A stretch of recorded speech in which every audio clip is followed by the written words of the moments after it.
ayat 28 sampai ayat yang ke-37. Kalau saudara sudah dapat, katakan luar biasa. Luar biasa. Iya. Kalau yang masih punya kaki boleh tolong berdiri, ya, untuk menghormati firman Allah. Lukas pasal 1 ayat 8 sampai 37. Kita akan baca bersama-sama.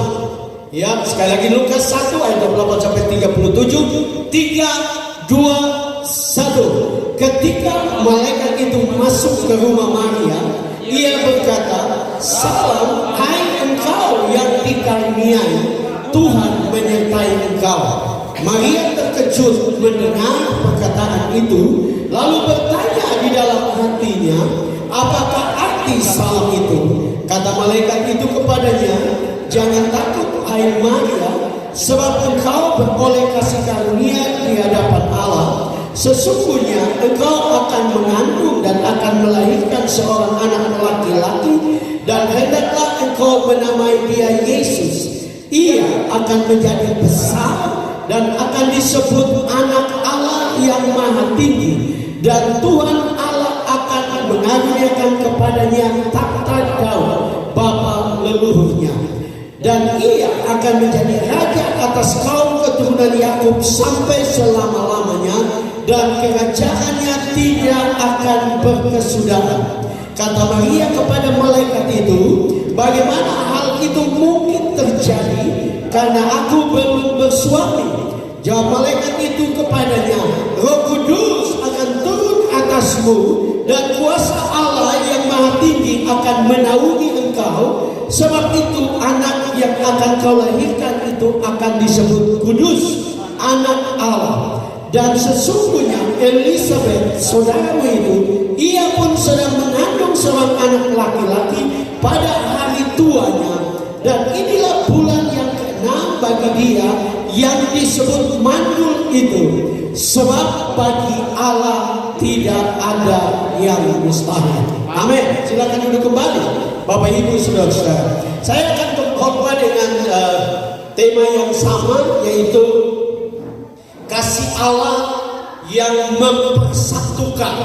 Nah, Bapak Ibu saudara-saudara, kalau kita belajar Alkitab, ya, ayat kunci dari seluruh Alkitab, dari Kejadian sampai Wahyu, Bapak Ibu saudara-saudara, adalah Yohanes 3 ayat 16, ya, yaitu karena begitu besar kasih Allah akan dunia ini, sehingga ia telah mengaruniakan anaknya yang tunggal, supaya setiap orang yang percaya kepadanya tidak binasa, melainkan beroleh hidup yang kekal. Para teolog mengatakan bahwa ayat ini adalah tepat di antara perjanjian lama dan perjanjian baru.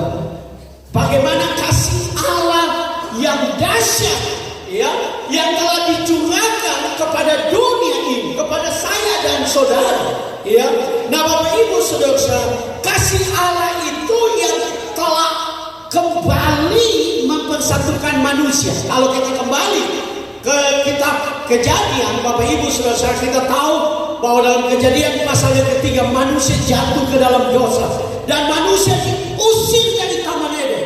Manusia ditolak oleh Tuhan, manusia begitu jauh dari Tuhan. Tapi kita bersyukur dalam Efesus pasal yang kedua, dengan jelas Paulus bicara tentang mereka yang jauh sudah dibawa mendekat karena Kristus Yesus. Amin. Jadi kalau saya dan saudara hidup di perjanjian lama, saya dan saudara ini adalah orang-orang yang akan jauh dari hadirat Tuhan. Tapi kita saat ini kita bersyukur. Amin. Saudara tiap malam merayakan Natal, dan bukan saja merayakan tradisi, tapi saudara sedang merayakan betapa dahsyatnya Tuhan mencurahkan kasih-Nya sehingga Dia memberikan anaknya yang tunggal. Ya, ini sesuatu yang penting, Bapak Ibu saudara. Ya, ini adalah kasih yang luar biasa. Dan Tuhan mau supaya saya dan saudara sebagai orang percaya menyadari kebenaran ini. Ya. Kalau tidak, Bapak Ibu saudara-saudara, kita tidak akan menikmati kasih Allah yang luar biasa itu. Ya. Ada yang mengatakan, saudara, sejak Yesus lahir, dunia ini sedang berubah. Ya, kenapa? Karena dunia ini ada di satu zaman yang disebut oleh Yesus sendiri dalam Lukas pasal 4 sebagai tahun rahmat Tuhan. Kita sedang ada di tahun anugerah Tuhan. Nah, oleh sebab itu saya dan saudara harus menyadari bahwa betapa luar biasanya. Itu sebabnya malaikat Tuhan ini datang kepada Maria yang tadi kita baca. Dan yang luar biasa, Maria adalah seorang yang dipilih oleh Allah. Dan pilihan itu adalah kasih karunia Tuhan. Pilihan itu adalah anugerah Tuhan. Dan oleh karena anugerah Tuhan, Tuhan berjanji bahwa Maria akan melihat Allah yang luar biasa. Ya. Maria seperti kebanyakan kita mempertanyakan, ya, malaikat sudah berkata bahwa aku akan mengandung dan melahirkan seorang anak laki-laki. Tapi Maria berkata, bagaimana mungkin? Karena aku belum bersuami.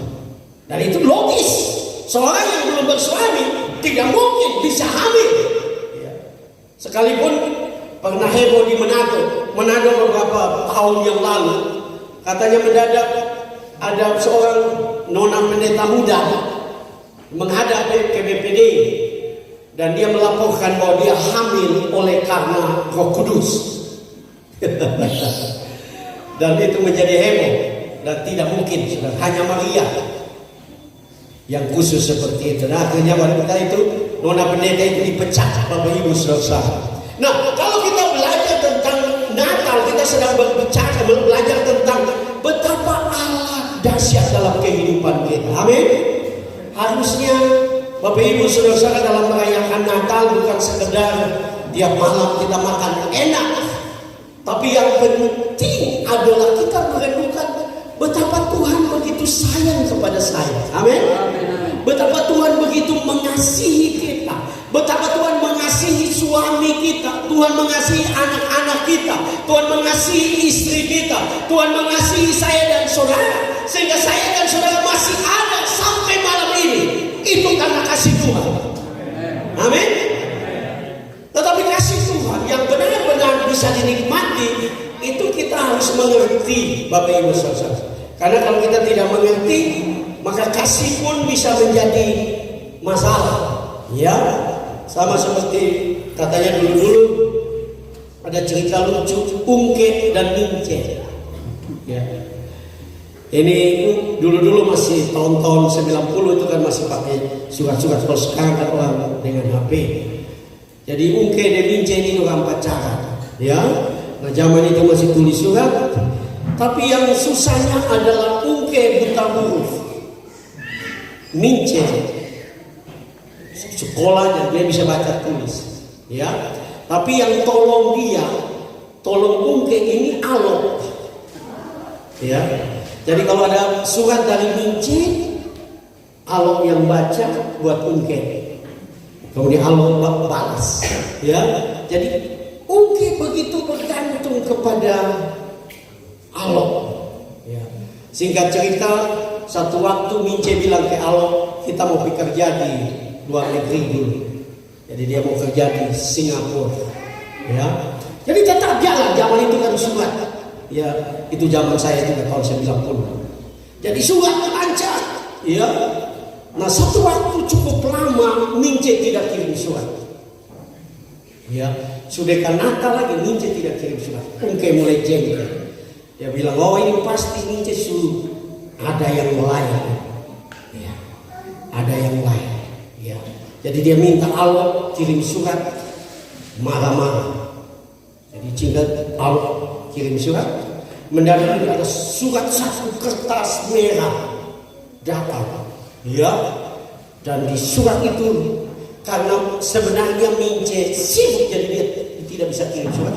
Jadi di surat itu dia cuma tulis I love you, I love you, I love you.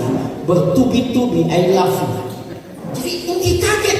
Biasa surat tulisan warna lain, nggak warna biru atau hitam. Kenapa ini kok warna merah semua? I love you. Jadi dia lihat, dia kaget.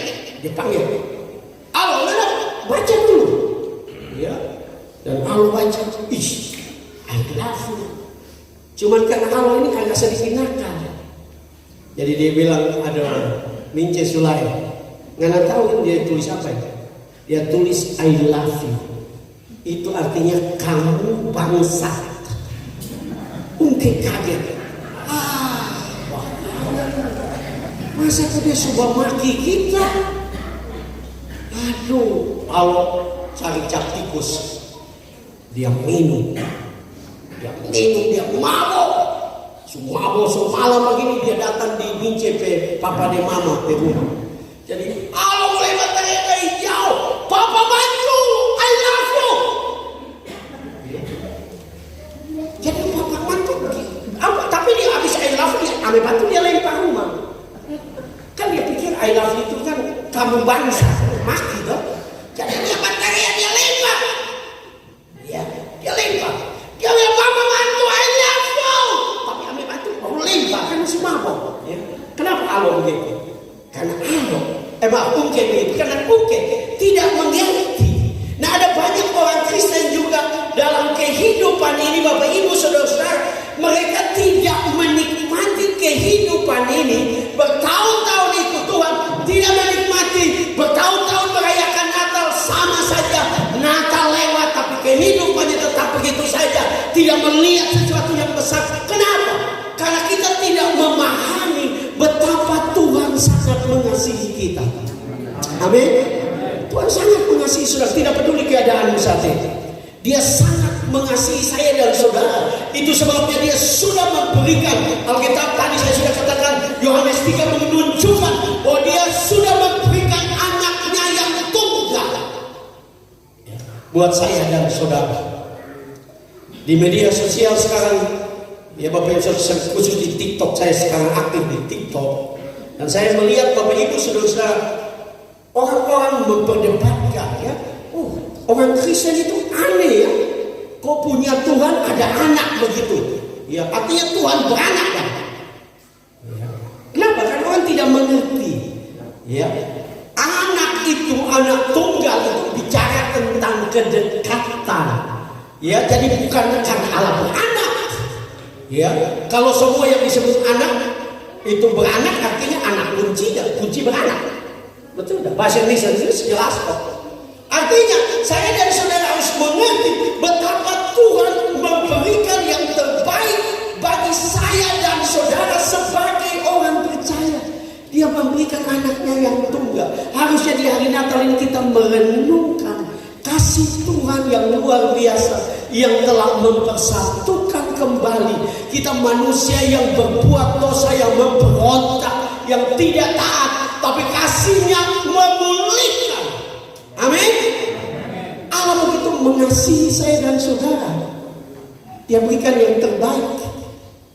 Ya, gambaran yang paling alkitabiah adalah kenapa Allah, kalau saudara membaca Kejadian 22 ayat 18 ya sampai 19, kenapa Tuhan bersumpah? Karena malaikat Tuhan di situ adalah Yesus yang menjadi malaikat, mengambil rupa malaikat, itu disebut teofani dalam istilah teologi. Allah mengambil rupa malaikat. Itu sebabnya di situ dengan jelas Allah bersumpah demi dirinya, karena sumpah itu hanya boleh untuk orang lebih tinggi. Tapi karena tidak ada yang lebih tinggi, maka Allah bersumpah demi dirinya untuk memberkati Abraham berlimpah-limpah. Kenapa? Karena Allah melihat gambaran yang akan dia lakukan ribuan tahun kemudian, yang dilakukan oleh Abraham, yaitu memberikan anaknya satu-satunya, yaitu Ishak. Allah begitu kagum sampai Allah berkata, aku akan memberkati engkau berlimpah-limpah. Aku memberkati keturunanmu berlimpah-limpah. Kenapa? Karena waktu Allah melihat orang mengerti tentang kasihnya, Allah akan memberkati orang itu menjadi luar biasa. Amin. Allah akan melakukan hal-hal yang luar biasa. Nah, ada dua hal yang kita bisa belajar malam ini. Yang pertama, kasih Allah mempersatukan karena kasih karunia-Nya mengangkat setiap kita yang percaya. Ya, kasih karunia Allah yang mengangkat saya dan saudara. Kalau kita lihat ke belakang bagaimana Tuhan mengangkat kita, harusnya sekali lagi di malam Natal seperti ini kita hidup, atau di hari Natal seperti ini kita hidup dengan pengucapan syukur. Amin. Karena semua hanya anugerah Tuhan. Amin. Ya, dalam Lukas 1 ayat 28 tadi kita baca, saya akan bacakan ulang. Di situ dikatakan ketika malaikat itu masuk ke rumah Maria, ia berkata, "Salam hai engkau yang dikaruniai, Tuhan menyertai engkau." Di dalam bahasa Indonesia masa kini, terjemahan yang lain, di situ dikatakan malaikat itu datang kepada Maria dan berkata, "Salam, engkau yang diberkati Tuhan secara istimewa." Kata yang dipakai, engkau diberkati Tuhan secara istimewa. Jadi kata karunia itu berbicara tentang diberkati Tuhan secara istimewa. Tuhan bersama dengan engkau. Ya, artinya Bapak Ibu Saudara, Maria dipilih oleh Tuhan untuk mengandung bayi Natal. Itu bukan karena Maria paling baik dari semua orang, paling suci dari semua orang. Itu hanya kasih karunia. Amin. Itu hanya anugerah Tuhan. Itu hanya pemberian cuma-cuma dari Tuhan. Nah, saya coba untuk melihat di dalam bahasa Yunani dikaruniai. Itu berasal dari kata Yunani kareto. Kareto itu bukan saja dikaruniai, tetapi kareto itu mempunyai pengertian mengaruniakan secara berlimpah. Ya. Artinya kalau saya dan saudara percaya kepada Tuhan, sungguh-sungguh percaya kepada Tuhan, engkau dan saya adalah orang-orang yang mendapatkan karunia Tuhan yang berlimpah-limpah. Tepuk tanganmu di sebelah dan berkata, engkau dikarunia berlimpah-limpah. Amin. Engkau dikarunia Tuhan berlimpah-limpah. Itu bicara tentang tidak terbatas anugerah Tuhan, berkat Tuhan. Karena itu saya dan saudara perlu menghargai. Saya dan saudara perlu menghargai anugerah Tuhan.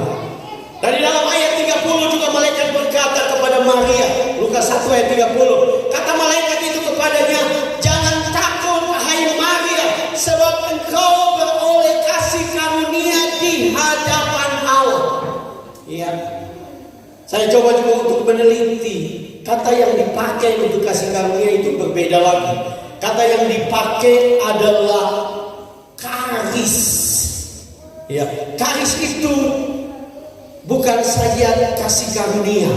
Karis itu adalah makin dikasihi. Ya. Saya dan saudara adalah orang-orang yang sangat dikasihi oleh Tuhan. Amin. Dan Tuhan ingin mengasihi engkau lebih lagi.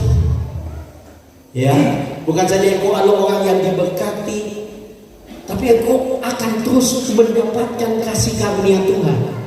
Amin. Tadi di mobil, ini muncul terus waktu saya sedang bicara. Saya bercerita dengan Bapak Dewan,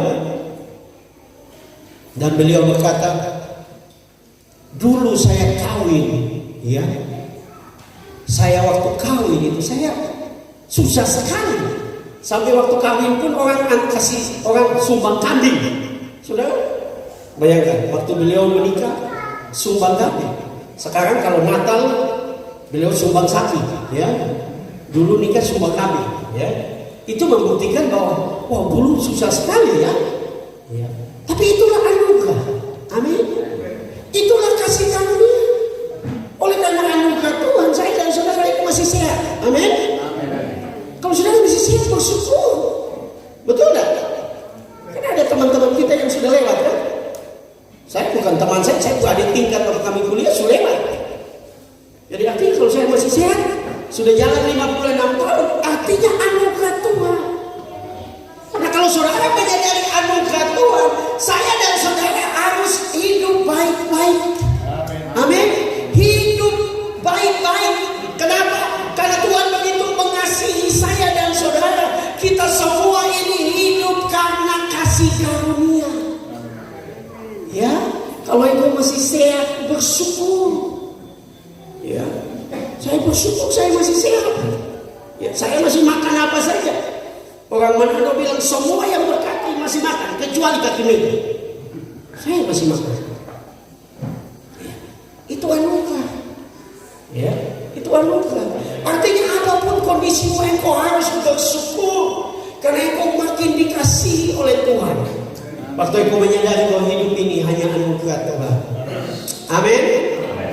Amin. Ya, yang luar biasa ada kata karis, ya.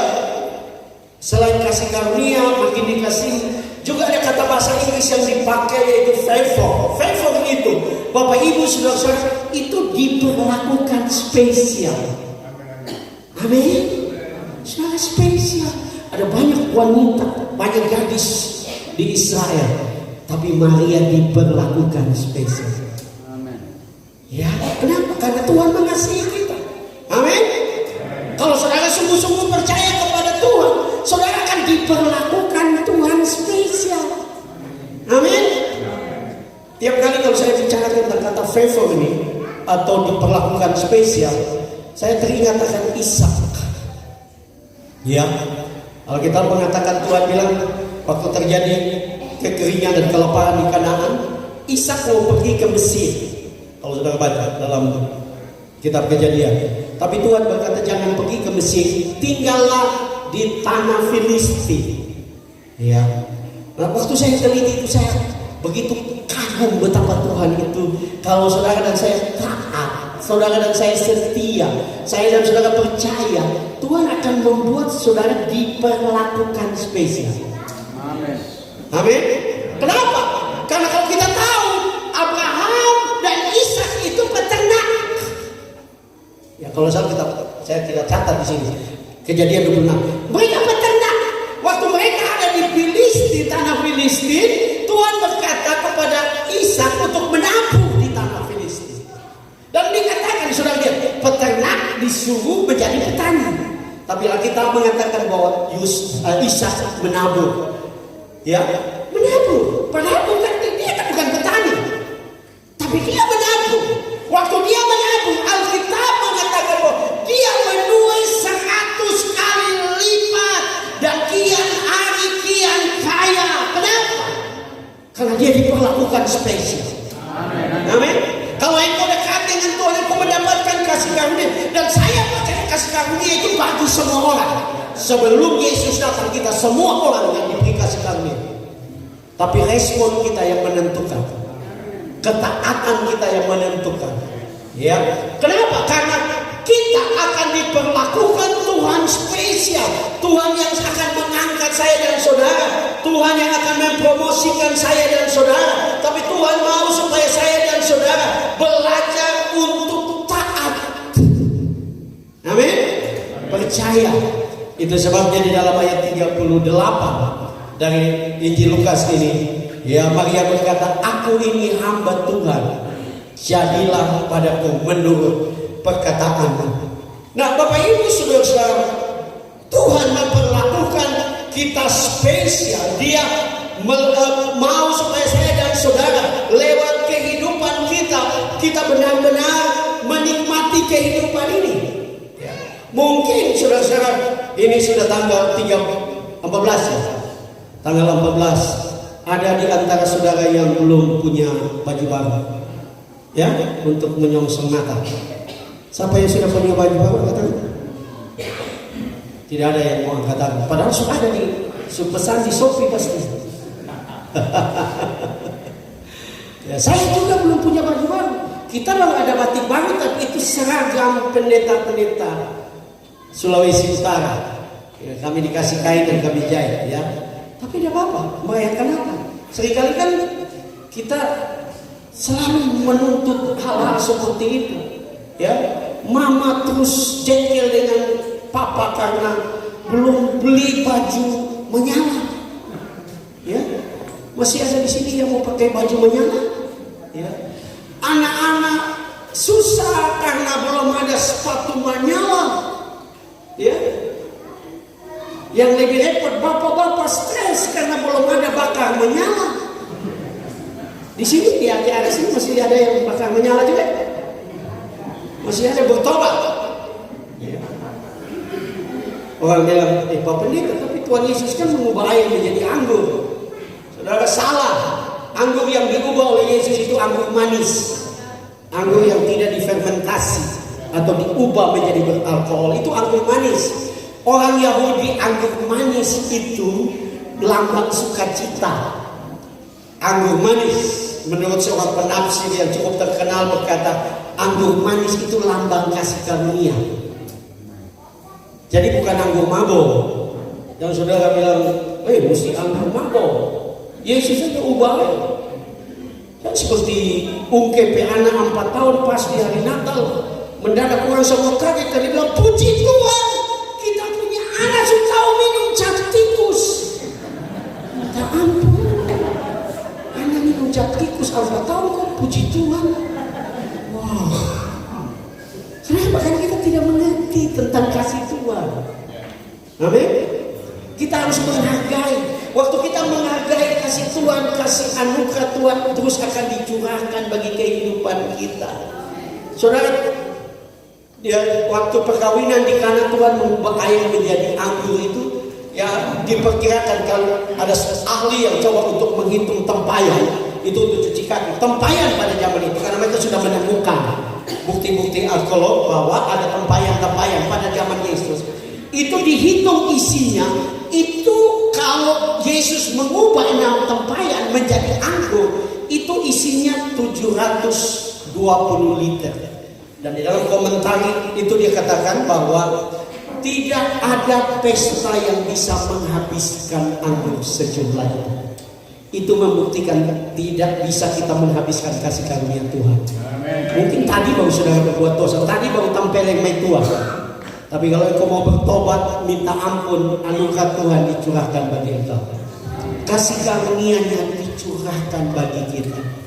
Dan saudara tahu bahwa ada anugerah Tuhan yang lebih besar yang Tuhan rancangkan buat kita. Amin. Tuhan belum selesai.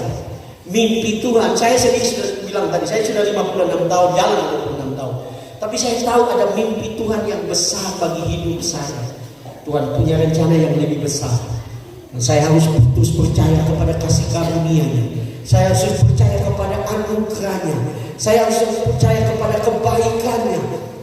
Karena waktu saya percaya kepada kebaikan-Nya, saya akan terus melihat betapa Tuhan itu dahsyat. Amin. Sekali lagi mungkin dalam menyongsong Natal, saudara juga belum ada kue Natal. Saya juga belum ada. Karena istri saya tidak tahu bikin kue. Dulu Gembala Nasaret banyak kue karena tiap jemaat datang antar 2 toples, jadi banyak di rumah. Tapi setelah kami dimenang tidak ada kue. Ya, biasanya istri saya yang belajar untuk bikin kue, istilah kue basah saja. Jadi orang datang potong kasih Coca-Cola minum, kue kering dia tidak mau tahu bikin. Jadi sudah tidak apa-apa. Ya, nah, tapi mungkin tidak ada. Tapi saya mau katakan ada anugerah yang besar bagi hidupmu. Amin. Kalau engkau sungguh-sungguh percaya Tuhan itu begitu baik. Apakah saudara percaya masih ada mujizat Natal? Amin. Apakah engkau percaya masih ada anugerah Natal? Amin. Tidak ada yang mustahil bagi Tuhan. Ya, saya baru saja diberkati dengan saya baca satu kisah. Memang ini kisah lama, terjadi di Sulawesi Tengah. Ada keluarga Kristen, Bapak Ibu Saudara, yang miskin. Nah, daerah di mana mereka tinggal ya sama mungkin seperti Halmahera. Itu banyak orang tambang cari emas, ya, ayak emas di sungai. Daerah itu ada emas katanya. Jadi orang-orang di situ suka cari itu. Tapi bapak ini dan keluarga, dia punya 2 anak. Itu pekerjaannya adalah berburu babi hutan. Ya. Nah, menjelang Natal mereka tidak punya apa sampai dalam kisah itu dikatakan, ya, bahwa mereka harus tiap hari cuma makan kasbi saja, singkong saja, tiap hari. Padahal sudah tanggal, dalam kisah itu dikatakan sudah tanggal 24. Ya. Nah, mereka pikir, ini menjelang Natal tidak punya apa-apa, cuma makan kasbi saja. Jadi hari itu besok mau tanggal 25, tapi mereka ambil keputusan dengan anaknya untuk cari babi hutan. Jadi orang berjalan, mulai jalan, waktu mereka jalan, mereka ketemu orang yang bawa kain, cari kain pulang. Jadi orang bilang, kayaknya di hulu sungai itu ada banyak babi hutan. Pergi ke sana. Mereka tidak kenal orang itu. Jadi mereka pergi sampai di hulu sungai, mereka itu babi, mereka tidak tahu dari saya. Babi itu biasa keluar malam kan. Jadi mereka bikin tempat perteduhan sedikit, kemudian anaknya tidur. Waktu malam dia pergi mau ambil air di sumber air di situ. Waktu dia lihat ada berkilau, tapi dia pikir, wah itu cahaya bulan yang terpantul mungkin. Dan tahukah saudara, dia pergi, dia lebih dekat dan dia angkat. Ternyata ada satu bongkahan besar. Dan dia perhatikan itu adalah emas. Dia angkat dan dia bawa pulang. Dia bawa ke tempat berteduh. Dia bilang anaknya, ayo kita pulang, karena dia lihat ini emas. Dan tahukah saudara, dia mendapatkan emas sejumlah 2 kilo, kalau tidak salah 4 ons. Dan dia pergi jual, dan itu laku 800 juta lebih. Dalam kesaksian itu dia berkata, akhirnya dia punya beberapa mobil, dia jadi punya rental mobil, anaknya bisa selesaikan pendidikan di sarjana, sebagai sarjana. Saudara lihat ya. Dan saya tidak mengatakan saudara harus cari emas di sungai-sungai di sekitar sini, tidak.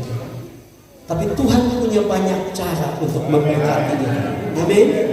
Yang penting kita adalah orang yang tahu bahwa kalau saya masih ada, itu anugerah Tuhan. Dan saya percaya anugerah Tuhan, kasih karunia Tuhan yang akan terus bekerja untuk mendatangkan mujizat bagi kehidupan saya, kehidupan keluarga saya. Rayakan Natal tahun ini dengan ucapan syukur dan meyakini bahwa Tuhan itu baik. Ada ungkapan yang baik yang suka saya katakan berulang-ulang. Kalau engkau mengatakan bahwa Tuhan itu baik, maka dia akan menjadi Tuhan yang baik bagi engkau. Waktu engkau mengatakan bahwa Tuhan itu memberkati, maka dia akan berkati engkau. Amin. Waktu engkau mengatakan bahwa Tuhan itu yang menyembuhkan, dia akan menyembuhkan engkau. Amin. Karena itulah kebenaran yang Tuhan mau supaya kita perkatakan dengan iman. Dan kita yakin bahwa pasti terjadi dalam kehidupan kita. Yang kedua, Bapak Ibu Saudara, kalau kita lihat dari ayat yang ke-37, yang kedua yang kita mau belajar adalah kasih yang mempersatukan. Karena kasih Allah, maka tidak ada yang mustahil. Lukas 1 ayat 37, di situ dikatakan, sebab bagi Allah tidak ada yang mustahil. Amin. Amin. Ini adalah berita Natal. Saya dan saudara, Allah berjanji bahwa bagi Allah tidak ada yang mustahil. Tidak ada yang mustahil untuk Allah memberkati kita. Amin. Tidak ada yang mustahil untuk Tuhan mengangkat kita. Tidak ada yang mustahil untuk Tuhan mempromosikan kita. Tidak ada. Ya, tidak ada Bapak Ibu Saudara. Nah, saya coba untuk meneliti ya kata yang mustahil itu. Bapak Ibu Saudara, berasal dari kata Yunani adonateho. Adonateho itu bukan saja yang mustahil. Adonateho itu mempunyai arti tidak mempunyai kekuatan. Ini mempunyai pengertian kalau saya dan saudara percaya kepada Allah, tidak ada kekuatan apapun yang bisa menahan berkat Tuhan. Tidak ada. Setan juga tidak bisa. Setan hanya bisa melakukan sesuatu kepada orang percaya kalau Tuhan izinkan. Perhatikan Ayub. Amin. Ayub, Tuhan izinkan dia kehilangan harta benda, kehilangan anak, kehilangan kesehatan. Tetapi waktu Tuhan dia terus percaya kepada Tuhan, terus beriman kepada Tuhan. Di ayat 42 kita menemukan bahwa Tuhan memulihkan segala sesuatu bahkan 2 kali lipat. Anak-anaknya menjadi anak-anak yang luar biasa. Kenapa?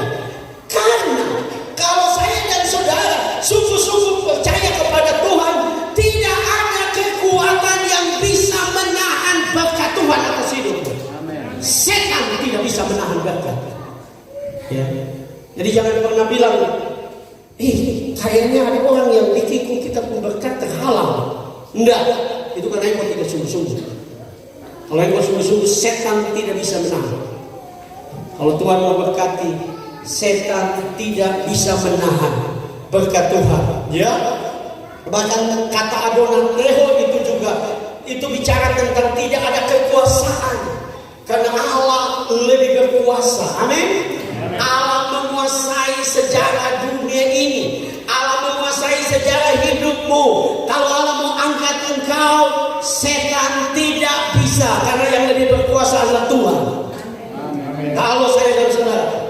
sungguh-sungguh kepada Dia, sungguh-sungguh percaya kepada Dia, Dia akan melakukan hal-hal yang luar biasa.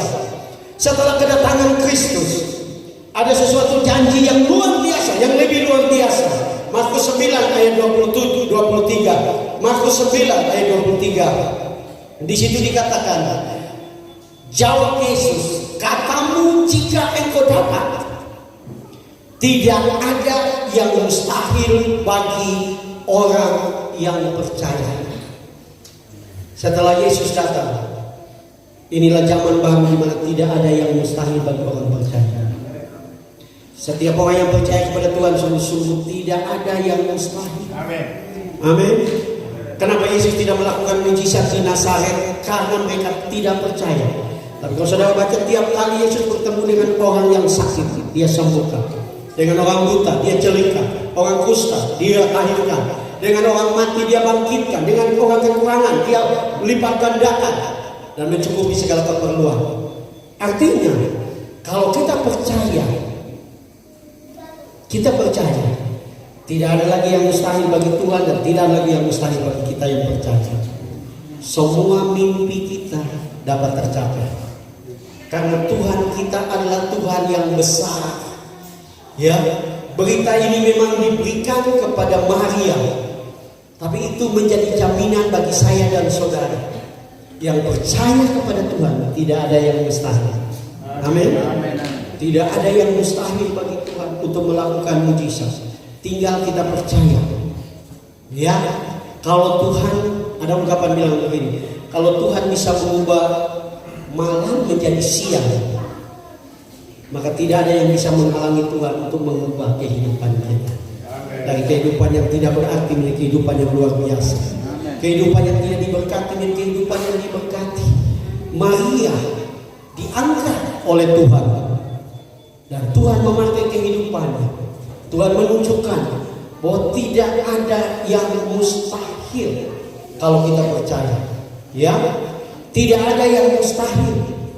Ya, kalau saudara membaca surat Yakobus, waktu Yakobus bicara tentang Abraham, Yakobus berkata bahwa Abraham tidak ada dasar untuk berharap, tapi dia tetap berharap. Ya, kenapa? Karena dia sudah 100 tahun. Ya, istrinya sudah 90 tahun. Beberapa dokter mengatakan orang berusia 90 tahun itu kandungannya sudah kering. Itu sebabnya waktu malaikat bilang kepada Abraham bahwa tahun depan Sarah akan melahirkan anak, Sarah ketawa karena dia tahu tidak mungkin. Tapi bagi Tuhan tidak ada yang mustahil. Bagi Allah, kata-kata yang sama kalau saudara baca Kejadian 18, Tuhan berkata, sebab bagi Tuhan tidak ada yang mustahil.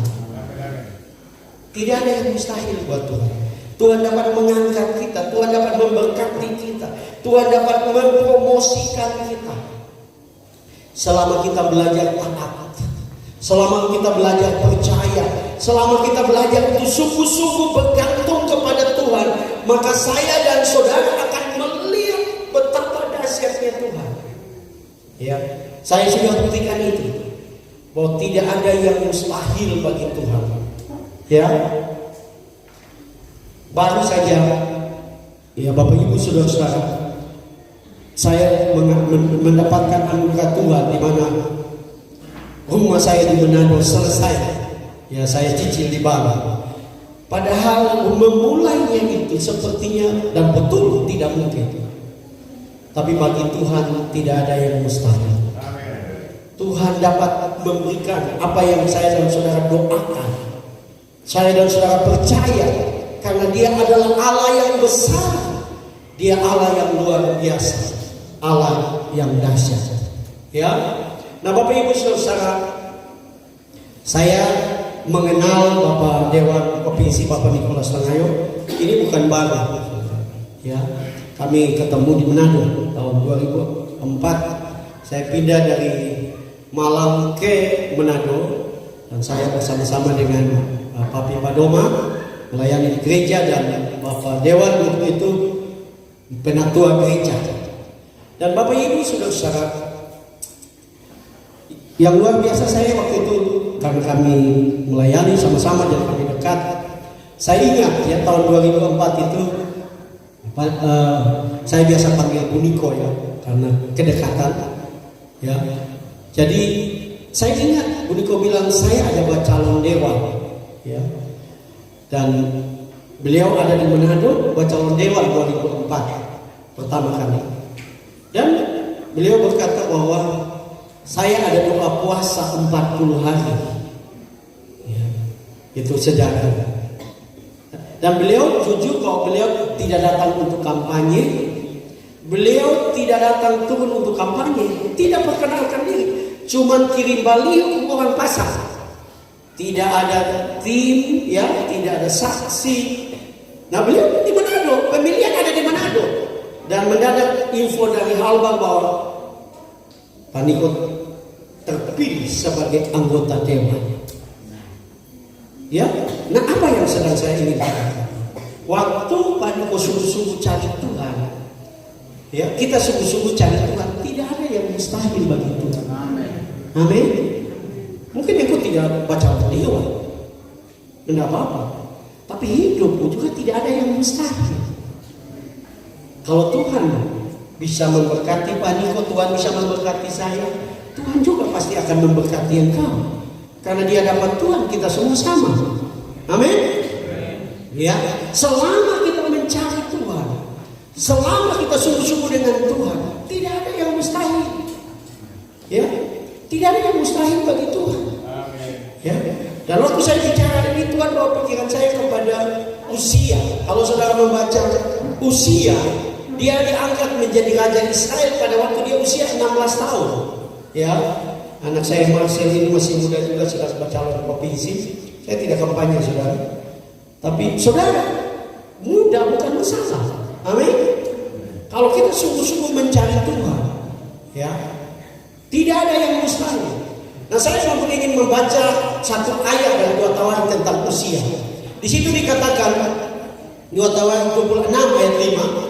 Ia mencari Allah selama hidup Sakaria, maksudnya Usia, yang mengajarkan supaya takut akan Allah. Dan selama ia mencari Tuhan, Allah membuat segala usahanya berhasil. Amin. Kunci hidup ini untuk semua berhasil.